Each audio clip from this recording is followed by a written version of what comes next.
Γεια σας αγαπητοί μαθητές!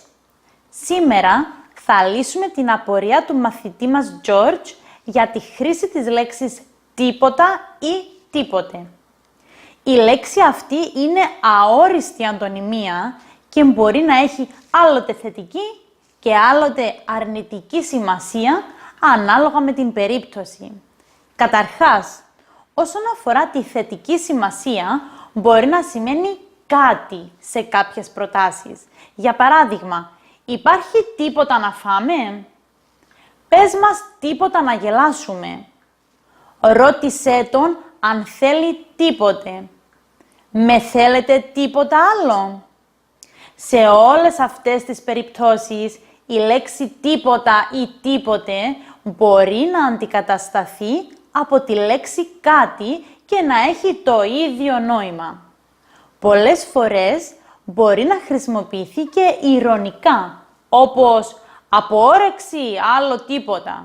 Αυτή τη φράση είναι δυνατόν να την πούμε για κάποιον ο οποίος φαίνεται να μην έχει όρεξη να κάνει κάτι. Ή όταν ρωτήσουμε κάποιον αν έχει πολλή δουλειά και μας απαντήσει «από δουλειά, άλλο τίποτα». Δηλαδή, εννοεί το αντίθετο, ότι δεν έχει καθόλου δουλειά. Ακόμη, η αντωνυμία τίποτα ή τίποτε δηλώνει και την υπερβολή. Όταν μας ζητά κάποιος να κάνουμε κάτι το οποίο για εμάς είναι αδύνατον ή ξεπερνά τις δυνάμεις μας, τότε λέμε «άλλο τίποτα» ή και αντίστροφα «τίποτα άλλο» με ερωτηματικό τόνο. Δηλαδή, εκτός από αυτό που μου ζητάς να κάνω που είναι τόσο υπερβολικό, θες να κάνω και κάτι άλλο?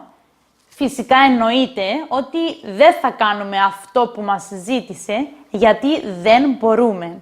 Εκτός από αυτά, μπορεί να χρησιμοποιηθεί για να δείξει κάτι ασήμαντο, όπως «είμαστε ένα τίποτα μπροστά στα στοιχεία της φύσης», θέλοντας να δείξουμε ότι είμαστε πολύ μικροί και αδύνατοι στη δύναμη της φύσης. Ή ακόμη, έγινε πολύ κακό για το τίποτα, δηλαδή προκλήθηκε μεγάλη φασαρία χωρίς να υπάρχει σοβαρός λόγος. Τώρα, όσον αφορά την αρνητική σημασία, συναντάτε στις φράσεις «μην πεις τίποτα στους άλλους», δηλαδή να κρατήσει το μυστικό ώστε να μην το μάθουν άλλοι. Ακόμη, μπήκαμε σε όλα τα καταστήματα, αλλά δεν βρήκε τίποτα που να του αρέσει ή δεν έχουν τίποτα κοινό μεταξύ τους, δηλαδή κανένα κοινό. Τέλος, συναντάτε πολύ συχνά και ως μονολεκτική απάντηση, δείχνοντας και πάλι άρνηση. Για παράδειγμα, «τι να σας κεράσω?» «Τίποτα». Ή «τι συμβαίνει?» «Τίποτα». Ή «ευχαριστώ πολύ, παρακαλώ, δεν κάνει τίποτα». Αυτά για σήμερα. Ελπίζω να κατάλαβε ο George και όλοι εσείς πώς χρησιμοποιούμε τώρα τη λέξη τίποτα. Γράψτε μας στα σχόλια πιο κάτω τις δικές σας απορίες σχετικά με την ελληνική γλώσσα και εμείς θα σας απαντήσουμε σύντομα. Μέχρι την επόμενη φορά, γεια σας!